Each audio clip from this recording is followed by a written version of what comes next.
दोस्तों नमस्कार। शेयर बाजार आखिर है तो भारत का ही हिस्सा। यहीं की अर्थव्यवस्था और यहीं से निकला हुआ पैसा शेयर बाजार में कुलांचे मारता है। और भारत की अर्थव्यवस्था जिस चकाचौंध को दुनिया को दिखलाती है, उसी दुनिया से तो डॉलर के तौर पर शेयर बाजार में पैसा लग जाता है। तो देश के भीतर के तमाम परिस्थितियां जब प्रभावित इस देश की इकोनॉमिक पॉलिसी से होगी, तो फिर शेयर बाजार कैसे बचेगा? शेयर बाजार को लेकर सेबी की सोच, सुप्रीम कोर्ट की सोच या फिर सरकार की खामोशी, और इन सब के बीच शेयर बाजार में निवेशकों का लगता हुआ पैसा और उसको लेकर चिंता। इन तमाम स्थितियों को अगर जोड़िएगा तो कई सवाल एक साथ आज निकल कर आए हैं। पहला सवाल तो यही है कि निवेशकों के साथ कोई खिलवाड़ शेयर बाजार में ना हो जाए। तो ऐसी व्यवस्था कर दीजिए कि निवेशक पैसा लगाने से कतराने लगे या फिर जो खरीद बिक्री होती है वही रुक जाए। सेबी ने कुछ ऐसा ही काम किया।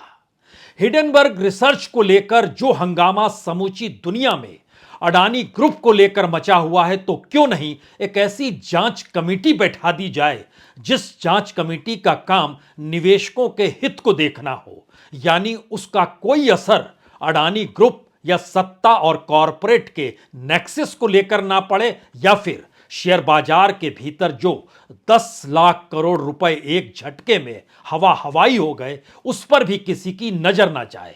तो सुप्रीम कोर्ट ने अपने तौर पर जतला दिया कि दरअसल एक कमेटी बननी चाहिए। सरकार ने सहमति दी कि हां कमेटी बननी चाहिए, लेकिन यह भी कहा कि जो प्रभाव हिडेनबर्ग रिसर्च रिपोर्ट के बाद पड़ा है, उससे सेबी खुद निपट सकता। और हम जो टीम बनाना चाहते हैं जांच समिति की, उसके नामों को हम नहीं बतलाएंगे, आपको जरूर बतलाएंगे, लेकिन वह एक बंद लिफाफे में होगा और उन नामों को उजागर मत कीजिएगा। हालांकि यह कहा नहीं कि दरअसल इससे पहले सेबी के भीतर भी क्या अडानी ग्रुप के साथ जुड़े हुए और उनके रिश्तेदार तो शामिल जो थे, उसको लेकर जो सवाल उठ रहे थे, दोबारा ऐसे सवाल तो नहीं उठेंगे।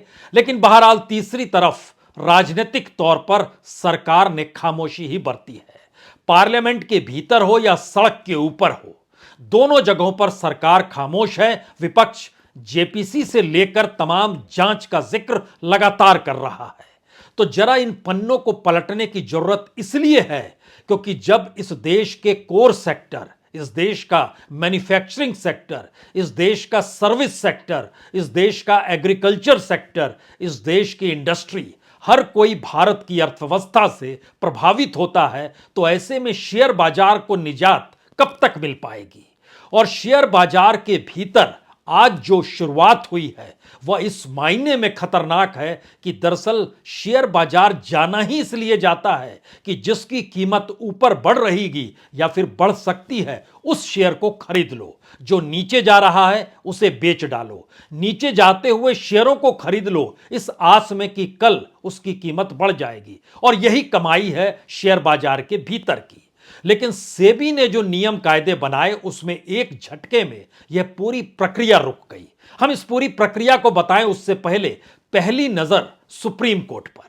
सुप्रीम कोर्ट ने खुले तौर पर इस बात का जो जिक्र किया था कि सेबी किस तरीके से एक नियामक संस्था के तौर पर काम करती है, कैसे निगरानी करती है और कैसे निवेशकों का कोई भी अहित नहीं होना चाहिए, इस पर उसने क्या किया। तो आज सहमति यह बनी कि दरअसल सरकार भविष्य में निवेशकों की सुरक्षा को सुनिश्चित करने के लिए एक समिति नियुक्त करे।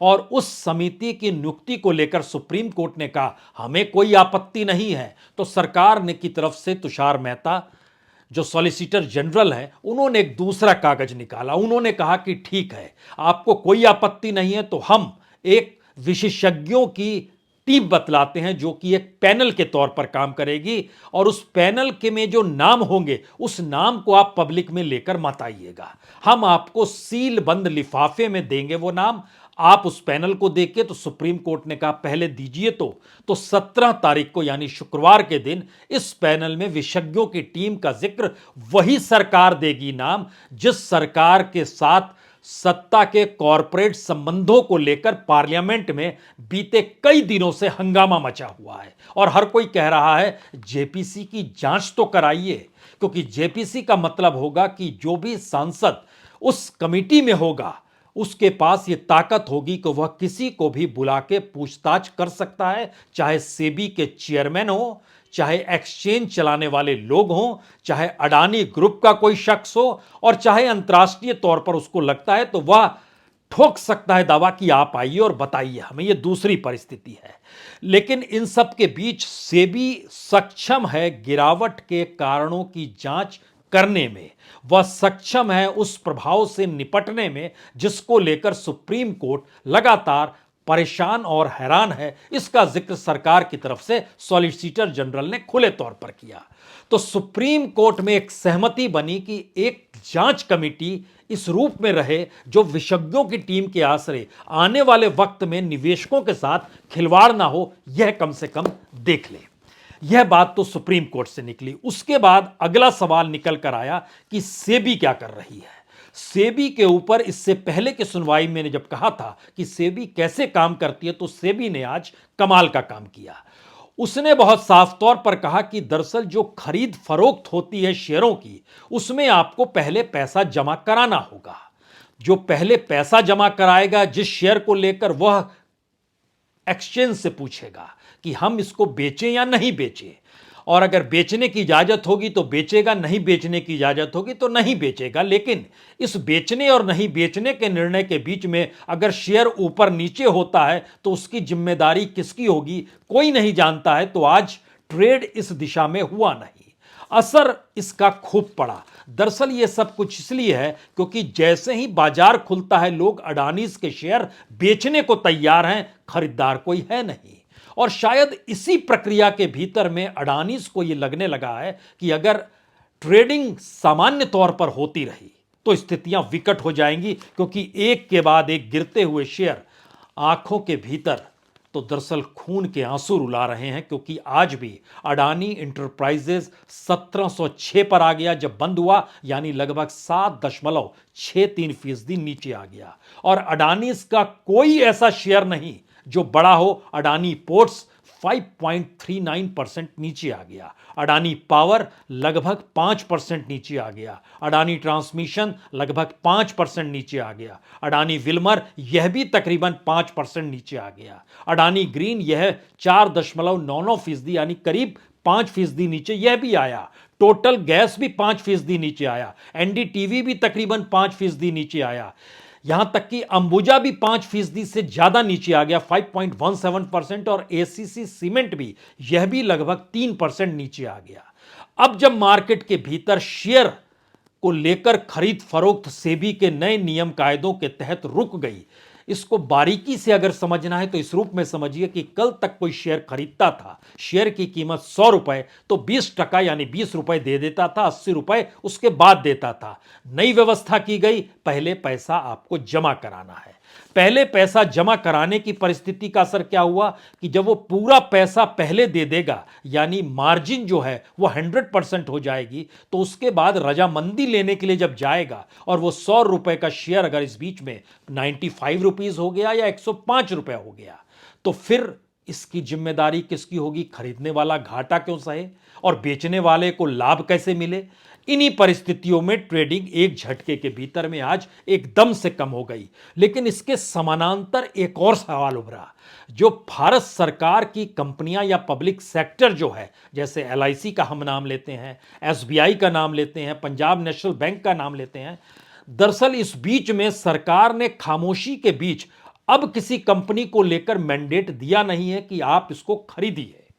इससे पहले तो मैंडेट होता था कि जो सरकार के करीब के कॉरपोरेट हैं उनकी आप शेयर्स को खरीदिए, और वो नजर भी आता था, डायरेक्टर्स भी समझते थे, चेयरमैन भी समझते थे, बोर्ड भी समझता था, तो चाहे वो एलआईसी हो या एसबीआई हो जिसका जिक्र बार बार हो रहा है। इनको एक मैंडेट मिला हुआ था और मैंडेट के लिए कुछ लिखित नहीं होता है, ये मौखिक होता है और नजर आता है अच्छा ये सरकार के करीब है, इनकी मदद करो। लेकिन जब सरकार के करीब के अडानी ग्रुप का ही डूबने की प्रक्रिया आज भी जारी है और जो नजर आ रहा है कि अंतर्राष्ट्रीय तौर पर इसका प्रभाव इतना ज्यादा पड़ा है कि शेयर बाजार में फ्रेश मनी आ नहीं रही है, जो एफआईआईज जो हैं, जो फॉरेन इन्वेस्टर्स हैं, वो लगातार पैसा निकाल रहे हैं, यानी सेल कर रहे हैं यहां पर शेयर और अपना पैसा खींच रहे हैं। अंतर्राष्ट्रीय तौर पर इकोनॉमी की अनिश्चितता जो है वह कहीं ज्यादा बढ़ गई है। उसकी अलग अलग वजह हो सकती है, वो आप कह सकते हैं विश्व मंदी है, वो आप कह सकते हैं रूस यूक्रेन के युद्ध की बड़ी वजह, आप कह सकते हैं कि चीन द्वारा लगातार अपने पैसे को अब बाहर निकालने की प्रक्रिया में आकर खड़े हो जाना है। खास तौर से जो चीन के बड़े कॉरपोरेट में जिसमें नाम लिया जाता है, उन्होंने पेटीएम और जो जोमेटो भी बेच डाला, अलीबाबा जिसका जिक्र होता है, तो चाइना का पैसा भी निकल रहा है। तो इन सारी अनिश्चितताओं के बीच मार्केट में अगर फ्रेश मनी नहीं आ रही है, एफआईआईज नहीं आ रहे हैं, तो भारत के इन्वेस्टर्स क्या इतने सक्षम हैं? और रिटेल के तौर पर जो सक्षम हैं उनके सामने मुश्किल यह है कि सेबी निवेशकों का हित साधने के लिए निवेशकों को ऐसी मुश्किल में लाकर खड़ा कर रही है जहां वो शेयर बाजार में धंधा नहीं करें। यानी शेयर मार्केट अपने ही उस कैरेक्टर को लूज कर रहा है इस अडानी कांड की छाया तले, जहां पर सरकार अभी भी तैयार नहीं है कि निवेशकों का भरोसा लौटाने के लिए वह कोई ऐसा ऐलान करे, ऐसी जांच करे या इस तरीके से बतलाए कि हमें फिक्र है। हमें फिक्र निवेशकों के साथ साथ देश की इकोनॉमी की भी है। हमें फिक्र इस बात की कि गलत तरीके से वैल्यूएशन के साथ अंतर्राष्ट्रीय तौर पर धोखा फरेब नहीं होना चाहिए। हमें फिक्र है कि शेल कंपनियों के जरिए ब्लैक मनी की एंट्री शेयर बाजार में नहीं होनी चाहिए। हमें फिक्र है और इसीलिए हम जांच करना चाहते हैं। ऐसी कोई स्थिति नहीं है और सेबी के कड़े नियम कायदे निवेशकों के नाम पर निवेशकों को ही अगर परेशानी कर रहे हैं तो इसका असर यह होता है कि दूसरी कंपनियों पर भी असर पड़ता है और ट्रेडिंग जब रुकती है तो शेयर बाजार ही कहीं इस दौर में अडानी कांड की छाया तले धराशायी ना हो जाए। क्योंकि आज भी नजर आया टाटा पावर हो, वेदांता हो, डेक्सॉन टेक्नोलॉजी हो, जीएमआर एयरपोर्ट, सबके शेयर नीचे चले गए। और यह परिस्थिति बतलाती है कि हमको असल में किस दिशा में जाना है यह हमें पता नहीं है। और इसी का असर है कि सुप्रीम कोर्ट भी सिर्फ निवेशकों को देख पा रहा है और निवेशकों से आगे बात नहीं हो रही है। जो भारत की परिस्थिति को समझे, यह समझे कि एक्टिव इन्वेस्टर्स जो हैं इस शेयर बाजार के भीतर तकरीबन 1,20,00,000 हैं। 46 लाख इन्वेस्टर्स अडानी की कंपनियों से परोक्ष अपरोक्ष तौर पे जुड़े हुए थे। 25 तारीख से पहले का जिक्र हम आपसे कर रहे हैं क्योंकि 25 तारीख को तो हिडेनबर्ग रिपोर्ट ही आ गई। उसके बाद जो बेचने का सिलसिला शुरू हुआ उसने शेयर बाजार की नींव को हिला दिया। और उसके बाद जब समझ नहीं आया एलआईसी को, तो एलआईसी जो कल तक 8-8 करोड़ का बिजनेस, 16-16 करोड़ का बिजनेस एक एक बिचौलियों को दे देती थी, ब्रोकर्स को दे देती थी, उसने एक झटके में हाथ पीछे खींच लिए क्योंकि मैंडेट सरकार दे नहीं रही है। और मैंडेट जब किसी के पास नहीं है तो अब पैसा लगाए कौन और लगाएगा तो फिर फंसे कौन? क्योंकि इस दौर में सारी चीजें, सारी पर्दे तो हिलने शुरू हो गए हैं। और अगर शेयर बाजार को लेकर सरकार पैसा अपने सार्वजनिक उपक्रमों का लगवाती है, जो एलआईसी और एसबीआई जिक्र हो रहा है, तो ऐसे में और पैसा डूबेगा तो और मुश्किल होगी। अब अगला सवाल यह है कि अगर इस दौर में देखिए जिन निवेशकों का जिक्र है, इस देश के भीतर में टोटल डीमेट अकाउंट भी जो है वह भी तकरीबन 2,76,00,000 है, लेकिन एक्टिव इन्वेस्टर्स 1,20,00,000। जो सीडीएसएल के तहत, जिसको कहते हैं सेंट्रल डिपॉजिटरी सर्विस लिमिटेड, उसमें भारत के भीतर जो रजिस्ट्रेशन जिन्होंने कराया हुआ है उनकी तादाद तकरीबन 6-6.25 करोड़ के लगभग है। लेकिन यह भी समझिए कि दुनिया भर के भीतर में भारत का शेयर बाजार लगातार कुलांचे उस वक्त मारता रहा जिस वक्त भारत की जीडीपी नीचे जा रही थी, भारत का कोर सेक्टर नीचे जा रहा था, भारत का मैन्युफैक्चरिंग सेक्टर नीचे जा रहा था, रोजगार कहीं है नहीं, महंगाई बढ़ रही है, बैंक उस रूप में लाभ देने की स्थिति में नहीं है, कर्ज लगातार बढ़ रहा है, रेपो रेट लगातार बढ़ रही है, तो ईएमआई बढ़ती जा रही है। इन परिस्थितियों के बीच शेयर बाजार की चकाचौंध क्या किसी अलग तरीके से आपको दिखाई नहीं देती थी? यही सवाल मौजूदा वक्त में सबसे बड़ा हो गया है। और अगर दुनिया में विकसित देशों की तुलना में अगर हम आए तो आप सोचिए कि चीन में लगभग 13% लोग वहां के शेयर बाजार से जुड़े हैं, ब्रिटेन में लगभग 33% लोग जुड़े हैं, अमेरिका में लगभग 55% लोग जुड़े हैं, लेकिन भारत के भीतर में सिर्फ 3% लोग शेयर बाजार से जुड़े हैं जो इन्वेस्ट करते हैं। लेकिन बावजूद इसके यहां की इकोनॉमी इस शेयर बाजार के जरिए अडानीज को या बड़े कॉरपोरेट जो दूसरे कोई भी नाम लीजिए उनकी गिनती दुनिया के रईसों में करवा देती है। तो इस शेयर के भीतर की इकोनॉमी जो है, जो सिर्फ बोलियों के आश्रय चलती है, खरीद फरोख्त के आश्रय चलती है, से भी वहां रिस्ट्रिक्शन लगा रही है। सुप्रीम कोर्ट उन्हीं निवेशकों की फिक्र कर रहा है और सरकार खामोश है। तो ऐसे में शेयर बाजार के भीतर कल क्या होगा कौन बता सकता है, या आने वाले वक्त में वहां पर कौन सी परिस्थितियां नए तरीके से डेवलप होगी, ये कौन कह सकता है। खास तौर से तब जब ग्लोबली अनसर्टेनिटी इस रूप में ज्यादा बढ़ गई है कि इकोनॉमी फ्लो जो है शेयर बाजार में और भारत जैसे देश में जो एफआईआईज पैसा लगाते थे वह पीछे पैसा खींच रहे हैं, पहला सवाल।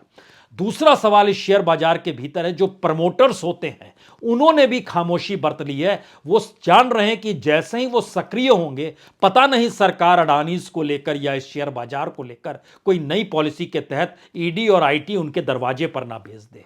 तो प्रमोटर्स ने भी अपने आप को पूरे तरीके से शांत कर लिया है और इस शेयर बाजार के भीतर हिचकोले जो दिखाई देते थे वह बंद से हो गए हैं।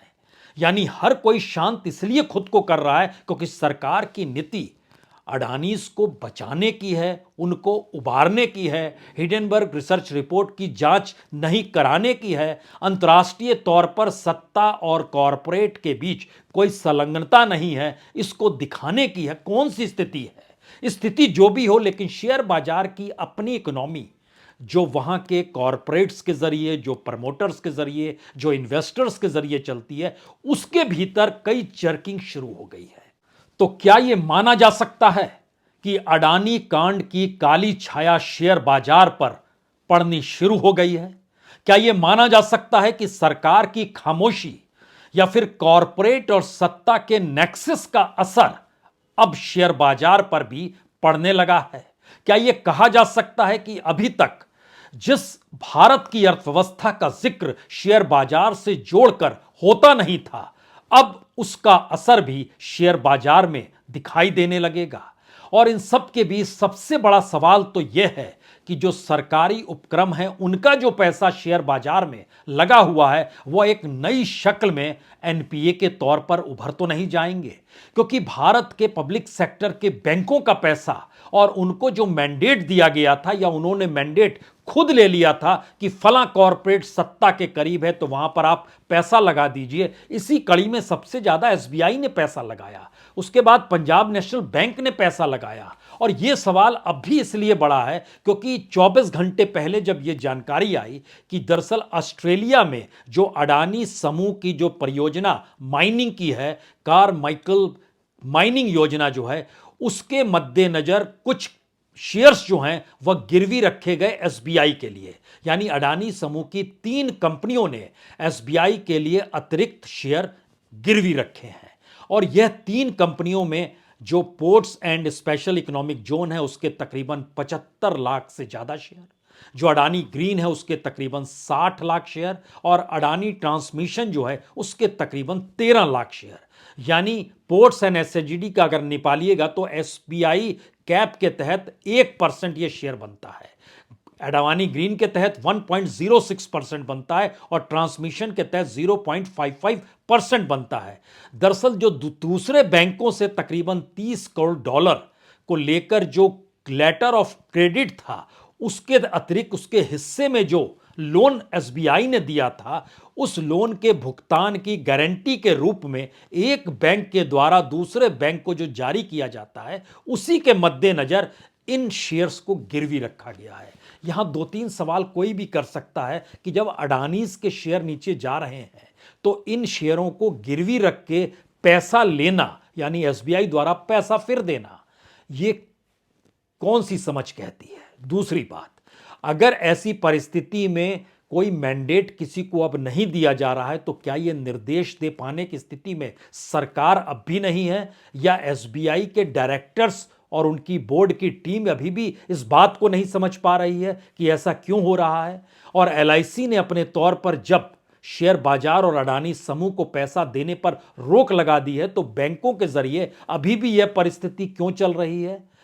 इन्हीं सवालों के अक्सरे आखिरी सवाल शायद सबसे बड़ा है, और यह सवाल बहुत खुले तौर पर कहता है कि क्या राजनीतिक तौर पर शेयर बाजार को चलाने और उसको 60,000 अंक के ऊपर पहुंचाने का जो लक्ष्य रखा गया था, वो लक्ष्य तो सरकार ने पा लिया, लेकिन उसके भीतर का जो अंधेरा था और उसमें जो पैसा लगा रहे थे वो कौन लगा रहे थे, किनकी कमाई हो रही थी, वो वैल्यूएशन कैसे हो रहा था, वो सारी चीजें अब जब सामने आ गई है और सेबी के सामने एक बड़ा सवाल यह आ गया है कि वो निगरानी करे तो कैसे करे, अपने बूते, क्या वो सरकार के निर्देश से हटकर एक स्वायत्त संस्था के तौर पर निगरानी शुरू कर दे?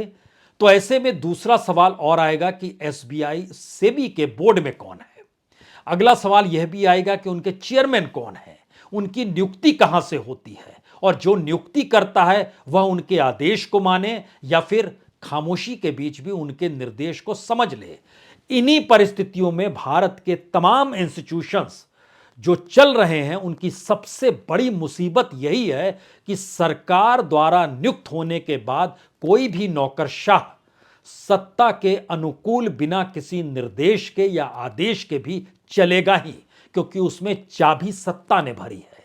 और यही मुश्किल इस वक्त निवेशकों के हित को बचाने को लेकर सेबी के सामने संकट है, और दूसरी तरफ शेयर बाजार को बचाने को लेकर सरकार के सामने संकट है, क्योंकि उसने जितना हिस्सा अडानीज पर लगा दिया या अडानीज ने इस देश का जितना हिस्सा अपने साथ जोड़ लिया, वह भारत की अर्थव्यवस्था को सीधे सीधे प्रभावित करता है। तो अर्थव्यवस्था और सत्ता बचाई जाए या शेयर बाजार बचाया जाए, या फिर शेयर बाजार को भी उसी सत्ता की अर्थव्यवस्था से जोड़ दिया जाए और इस घालमेल के बीच चंद समितियां बन जाएं, प्रोटोकॉल के तहत चंद प्रपोजल सामने आए, बंद लिफाफे में आए, इस देश की जनता जान नहीं पाए, लेकिन यह शेयर बाजार के साथ खिलवाड़ तो नहीं है, ऐसी स्थिति बन रही है। बहुत बहुत शुक्रिया, बहुत बहुत शुक्रिया।